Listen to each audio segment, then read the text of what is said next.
Welcome back to my channel মনুষ্যর coaching Bhowanipore. Calcutta ইউনিভার্সিটির semester ওয়ানে যে সমস্ত ছাত্রছাত্রী এডুকেশান জেনারেল হিসেবে পেপারটি রেখেছো তাদের জন্য এই ভিডিওতে পরীক্ষাতে আসবে এমন কিছু প্রশ্ন আমি আলোচনা করছি। প্রথমে এই চ্যানেলে যারা নতুন তারা মনুষ্যর কোচিং ভবানীপুর চ্যানেলটি সাবস্ক্রাইব করে পাশের বেল আইকনটি ক্লিক করে রেখো, যাতে নতুন কোনো আবার তোমারই প্রয়োজনীয় ভিডিও সঙ্গে সঙ্গে তার নোটিশ তুমি পেয়ে যাও। 10 মার্কের জন্য যে প্রশ্নগুলো তোমরা তৈরি করবে, 1-এর দাগ, শিশুকেন্দ্রিক শিক্ষা বলতে কি বোঝো? এই শিক্ষার বৈশিষ্ট্যগুলি লেখো। 2 নম্বর, প্রথাগত শিক্ষা ব্যবস্থার বৈশিষ্ট্য ও সীমাবদ্ধতা লেখো। 3 নম্বর, প্রথা বর্জিত বা অনিয়ন্ত্রিত শিক্ষার বৈশিষ্ট্য কী কী? এই শিক্ষার সুবিধা ও অসুবিধাগুলি আলোচনা করো। 4-এর দাগ, বৌদ্ধ দর্শনের মূল নীতিগুলি আলোচনা করো। 5-এর দাগ, শিক্ষার ব্যক্তিতান্ত্রিক ও সমাজতান্ত্রিক লক্ষ্যগুলি আলোচনা করো। 6-এর দাগ, শিক্ষার লক্ষ্য সম্পর্কে ডেলর কমিশনের অভিমতের গুরুত্ব সহকারে আলোচনা করো।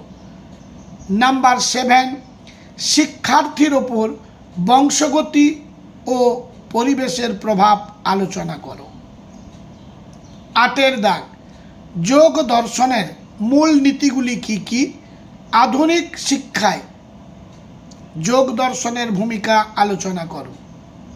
9 নম্বর, খেলাভিত্তিক শিক্ষার বৈশিষ্ট্যগুলি লেখো। খেলা ও কাজের পার্থক্য লেখো। 10 নম্বর, মন্তেসরি শিক্ষা পদ্ধতির বৈশিষ্ট্যগুলি লেখো। মন্তেসরি ও কিন্ডারগার্টেন শিক্ষা পদ্ধতির পার্থক্য লেখো। 10 মার্কের জন্য এই প্রশ্নগুলো তোমরা তৈরি করলে অবশ্যই এগুলোর মধ্যে কমন তোমরা পাবে। এগুলোর মধ্যে যেগুলো বেশি ইম্পর্ট্যান্ট সেগুলোও একটি আমি বলে দিচ্ছি। 1-এর দাগের প্রশ্ন ভেরি ভেরি ইম্পর্ট্যান্ট, শিশুকেন্দ্রিক শিক্ষা বলতে কী বোঝো? এই শিক্ষার বৈশিষ্ট্যগুলি লেখো। 4-এর দাগ, বৌদ্ধ দর্শনের মূল নীতিগুলি লেখো।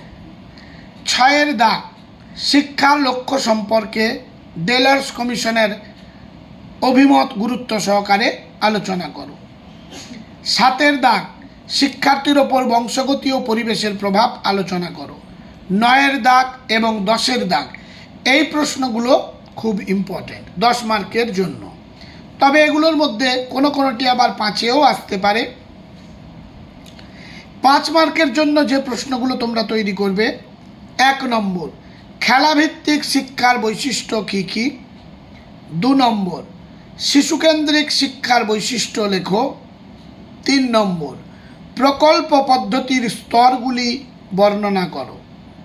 4 নম্বর, খুব ইম্পর্ট্যান্ট 4-এর প্রশ্ন, একজন সুশিক্ষকের ব্যক্তিগত গুণাবলী আলোচনা করো। 5 নম্বর, দূর শিক্ষার উপযোগিতাগুলি লেখো। 6 নম্বর, ইম্পর্ট্যান্ট, খেলা ও কাজের পার্থক্য লেখো। 7 নম্বর, শিক্ষার উপাদানগুলি আলোচনা করো। 8 নম্বর, আধুনিক শিক্ষার পাঠ্যক্রমে বৌদ্ধ দর্শনের প্রভাব আলোচনা করো।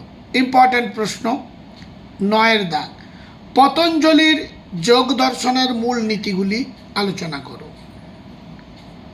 10-এর দাগ, শিশুর বিকাশে পরিবারের ভূমিকা লেখো। ইম্পর্ট্যান্ট প্রশ্ন, 10-এর দাগ ভালোভাবে তৈরি করো। 11, প্রকল্প পদ্ধতির বৈশিষ্ট্য লেখো। ইম্পর্ট্যান্ট প্রশ্ন। 12-এর দাগ, শিক্ষায় ভাববাদের প্রভাব লেখো।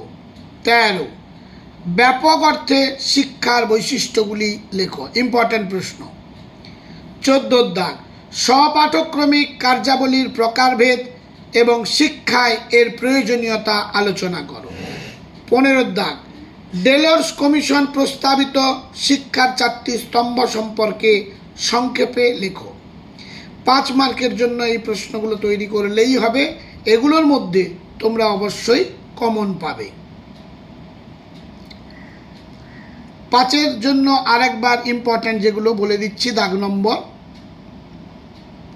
1-এর দাগ ইম্পর্ট্যান্ট, 2-এর দাগ ইম্পর্টেন্ট, 4-এর দাগ ইম্পর্টেন্ট, 6-এর দাগ ইম্পর্টেন্ট, 8-এর দাগ ইম্পর্টেন্ট,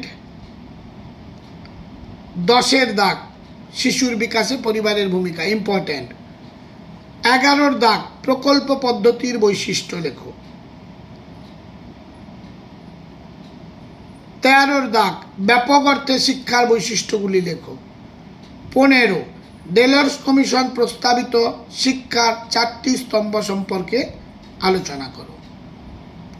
হাতে এখনো তোমাদের অনেক সময় আছে, এগুলো ভালোভাবে তৈরি করলে পরীক্ষায় অবশ্যই তোমরা কমন পাবে। সবশেষে মনোস্বর কোচিং ভবানীপুর চ্যানেলটি সাবস্ক্রাইব করে বেল আইকনটি ক্লিক করে রেখো।